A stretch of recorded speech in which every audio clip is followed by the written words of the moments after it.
li nga xam ne moo nekk rapport OFNAC rapport Cour des comptes ak IGE sax les cas phares yi nga xam ne bu rapport yi fësal nañ ko foofu lee si Prodac nag mu nekk dossier bi nga xam ne mun nañu wax ne Sénégalais yëpp jote nañ ci mu nekk mbirum Mame Mbaye Niang avec le contrat de Green 2000 Pape Malick Ndour aussi un cas pour la Cour Dakar Dem Dikk aussi bu maître Moussa Diop Clédor Sène aussi ñu ne nekkul si li nga xam ne moo nekk la bonne direction finance et budget Amadou Ba et le problème de conformité de la gestion OFNAC le scandale de la surfacturation des kits de dialyse OFNAC ñoom nag démarche de l'anonymat leen bëgg rek adopté et les gens s'interrogent par rapport ak li nga xam ne moo nekk cas Prodac Mame Mbaye Niang leloon tudd mais cette fois-ci bu ba rapport yi génn neen gis neen kii di l'ancien ministre de la jeunesse Pape Malick Ndour takk si rip aussi Clédor. waaw parce que Pape Malick Ndour Prodac la nekkoon. oui. moom monsieur Senghor. oui. donc ak keneen ki nu mu tuddati Mamina Daffé. donc am na ñoo xam ne ils ont réussi à se faire oublier mais ñooñu bu ñu leen tuddee lan moo tax muy frapper opinion bi seen arrogance moo tax.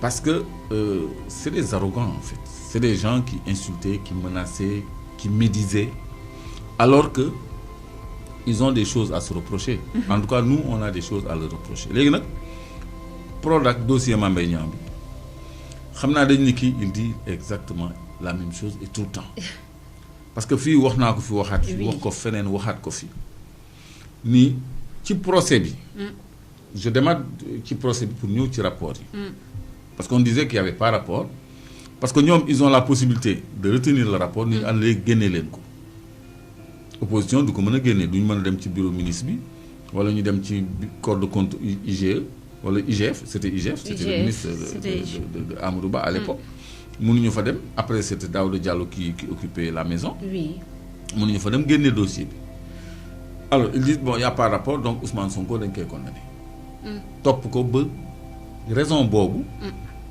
moo tax ñu éliminer candidature Ousmane Sonko kon tey ji dossier Prodac bi dafa revêtir beneen intérêt parce que c'est pas simplement une affaire de mauvaise gestion et de détournement mais aussi dañ ko utiliser comme arme pour éliminer un adversaire politique dans le mensonge.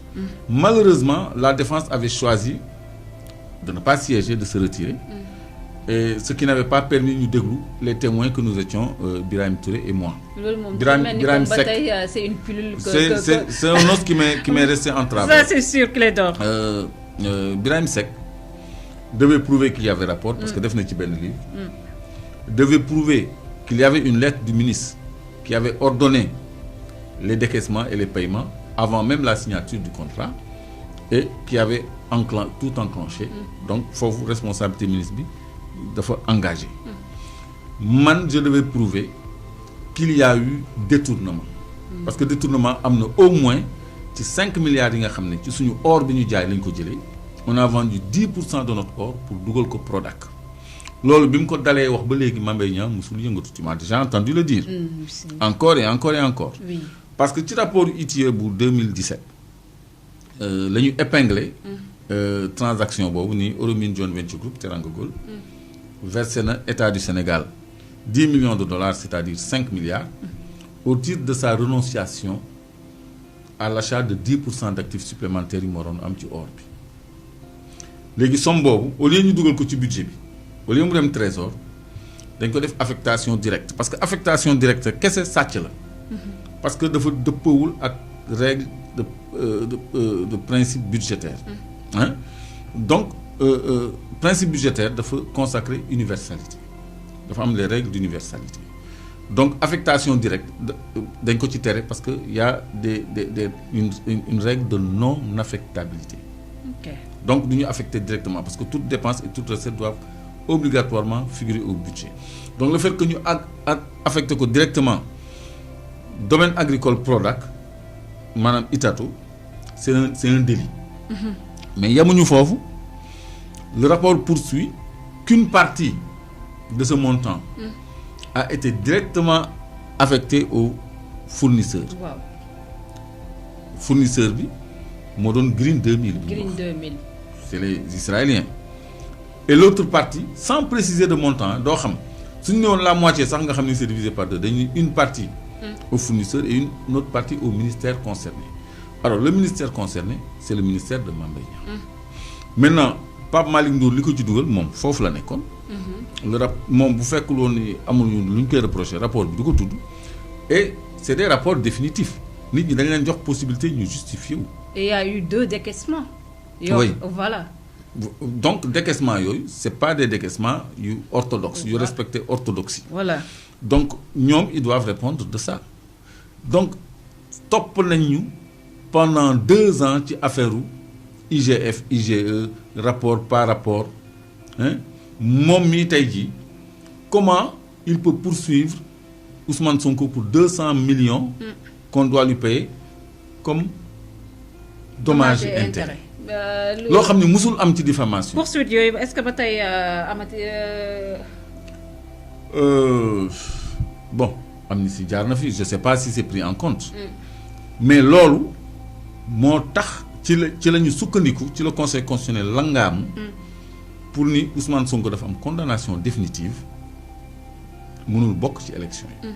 loolu ñëpp a ngi koy fàttaliku. kon tey jii bu ñu demee ba gis ni y a eu rapport. oui y a eu détournement. ça veut dire que ce jugement-là c'était un procès politique te ñëpp gis nañu c'était un procès politique léegi nag dañu war a doxal yoon nguur bi fi nekk dafa war a libérer justice pour justice exercer wu selon son agenda. oui et selon ses cibles ñu bañ ko influencer ci dara parce que un revanchard. mën nañoo rek jiital dossier Mame Mbaye Niang ñu dugal ko kaso mais loolu justice mooy décider Cour des comptes mooy décider donc OFNAC am na pouvoir de saisie. waaw 94 milliards yi fi jaaroon aussi. yu Mamour Diallo yi. on a donné raison à Ousmane Sonko. Mamour Diallo a finalement été épinglé te rapport yi may fàttali rek ni rapport yi nguur gi daf ko fee fekk defuñu ko de. si. ay rapports yi ñu commandité bu yàgg la 2021 2022 2023 ñii 2024 la ñu ñëw au pouvoir. donc mënuñu sax wax chasse aux sorcières. ñoom ñi ñu war a épingler mooy ñi ñuy auditer mooy fonds yi ma lay wax comme fonds de promotion de l'habitat social. ak yeneen fonds yi nekk ci ministère yi dafa bëri ay fonds yoo xam ne njombe yu rëy nga fa yoo xam ne mën nañ ci teg loxo très rapidement mais lii fi nekk ndi doy na pour que ñi nga xam ne ñoo sàcc alalu Sénégal yëpp vraiment. ñu répondre devant leurs responsabilités.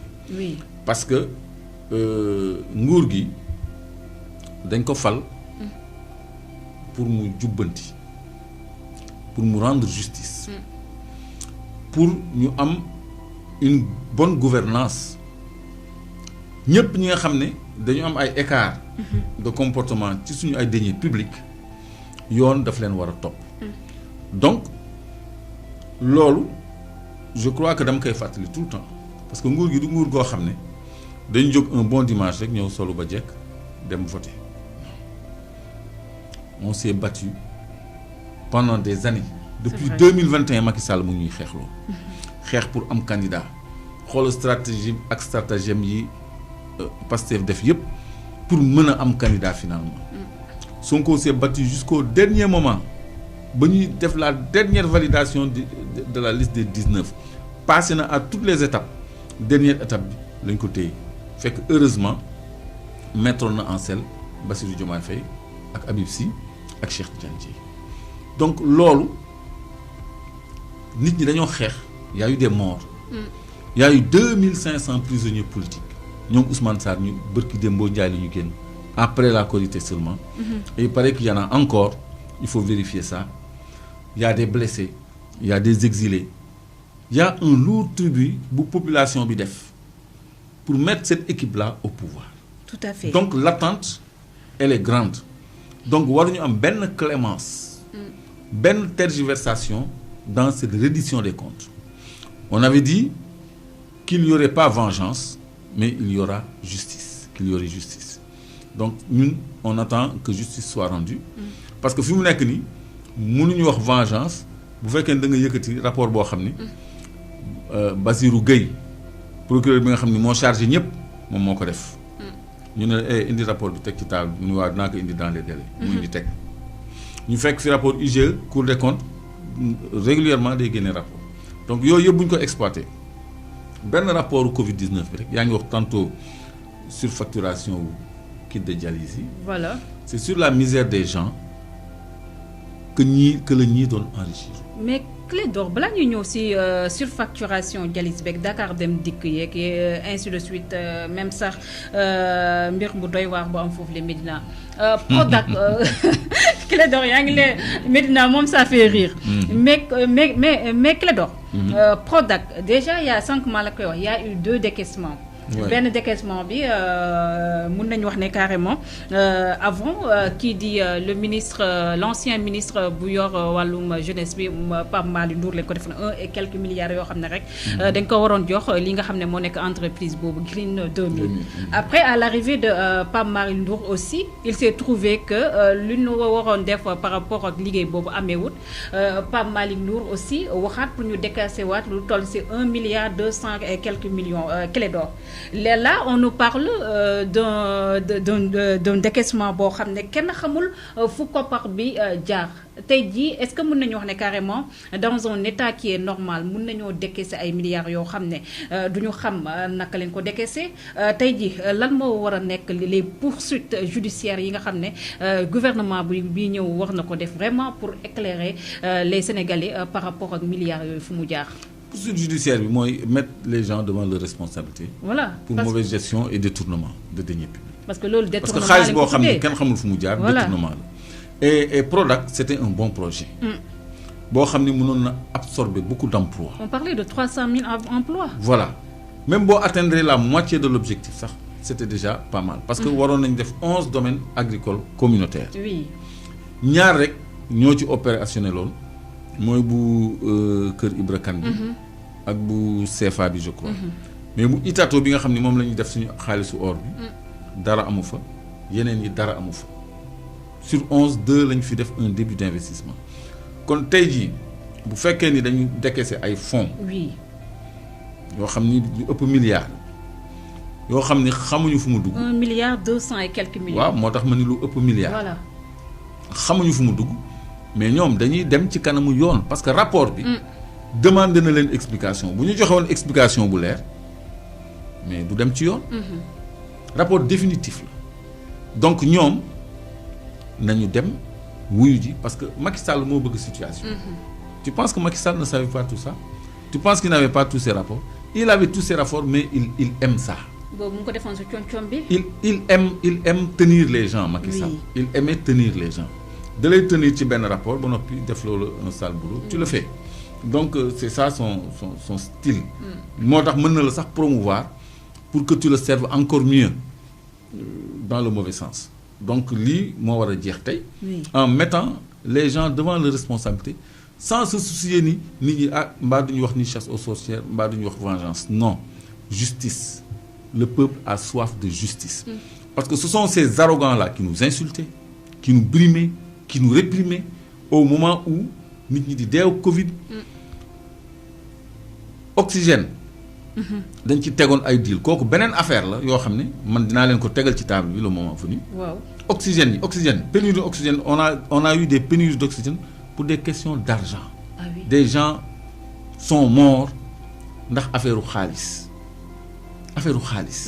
ay nit ñàkk nañ ci seen bakkan mu jóge ci responsable yi nga xam ne ñoo gérer suñu ay c'est la même chose ci kit d'hémodialyse yi naka nga mën a wutee xaalis ci détresse suñu ci problème de santé. Hémodialyse insuffisance rénale c'est un problème donc yooyu c'est des actes vils et répréhensibles yoo xam ni ça doit être réprimé parce que dañu ko war a réprimer donc tey jii nguur gi nag maa ngi leen di interpeller. oui. parce que. bu ñu doxalee yoon. waaw. wala ñu bàyyi yoon doxal yoon. dina am des grandes figures yoo xam ne mais dañuy tëdd kaso. loolu bu ko benn nguur ragal muy nuroog da nga ñëw rek emprisonné ñi fi nekkoon ñëpp non c'est parce que dañoo def lu ko jar yow tudd nga Mame Mbaye Niang ak Pape Malick Ndour. oui. mais rapport Covid 19 bi ñaata ministre la tudd. bari na de. 9. naa ko bari na de. 9 ministres. 9 ministres la épinglé 9 ministres plus seen ay DAGE ak seen ay DAF directeur administratif et financier. donc. des surfacturations. des marchés de gré à gré. Des dépenses fictives. Des dépenses fictives. Man daal j'ai pas compris. loolu ñi ci am responsabilité. bokk na ci le ministre des finances. à l'époque c'était qui Abdoulaye Daouda Diallo ou Amadou Ba. C'était Abdoulaye Daouda Diallo c'était Amadou Ba. C'était Amadou. après la Abdoulaye Daouda Diallo ñëw. Amadou Ba est passé premier ministre. moom moo recevoir une société civile en tant que premier ministre. pour leur expliquer que affaire bi 1% sax rek la des 1000 milliards parce que li ñu détourné réellement c'était que 7 milliards. li ci des yëpp ay fausse facture la ak ay surfacturation comme si fausse facture du sàcc comme si surfacturation bi buy jar 100 francs nga ni 1000 francs ko jëndee du sàcc donc li ñu ci mënul justifier daal. c'est 7 milliards mais li des yëpp ay fausses factures la ay factures yu kii ak au même moment ñuy sàcc ils obligeaient les Sénégalais ñu vraiment dem tëdd seen kër. on nous a réprimé seen économie bi yëpp taxaw. on nous a réprimé on nous a empêché de vivre on a tué nos activités économiques et au même moment on nous a spoliés. donc loolu c'est criminel moo tax bailleurs de fonds yi Union européenne exiger la publication de ce rapport parce que Macky Sall n'a aucun intérêt à publier le rapport sur Covid-19 parce que moom lay épinglé Mansour Faye mais jàpp nañ ko en flagrant délit de surfacturation sur le riz macaroni depuis kañ la mu nekk un besoin social. macaroni mës nga dégg gouvernement buy distribuer macaroni. c'était juste pour faire gagner de l'argent à des gens dégg nga le Libanais là qui fait du kebab. qui a importé du riz ak yooyu ñu cité ko ci. donc loolu Mansour Faye mënu ci génn. kon Macky Sall amul intérêt génnee rapport bu mel noonu mais les bailleurs de fonds yi nga xam ne seen 700 milliards moo ci dem mais ñoom ñoo ni publier leen rapport bi et mettez les responsables devant leurs responsabilités. donc c'est là d'où est venue la publication de ce rapport là te tey jii rien que ce rapport là buñ ko instruire 9 ministres yu Macky Sall danañu dem kaso.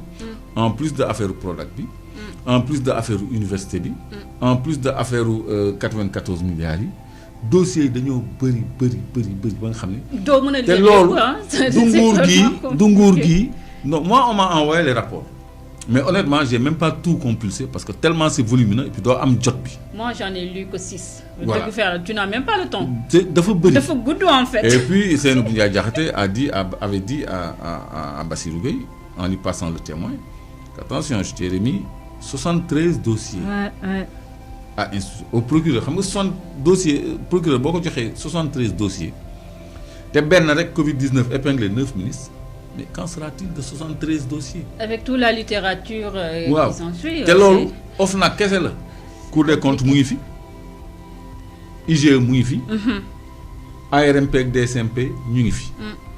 donc ñoom ils sont vraiment cuits. léegi régime bii nag warul am benn clémence ci ñi nga xam ne ñoo saax-saaxee le bien public. am na ñu naan.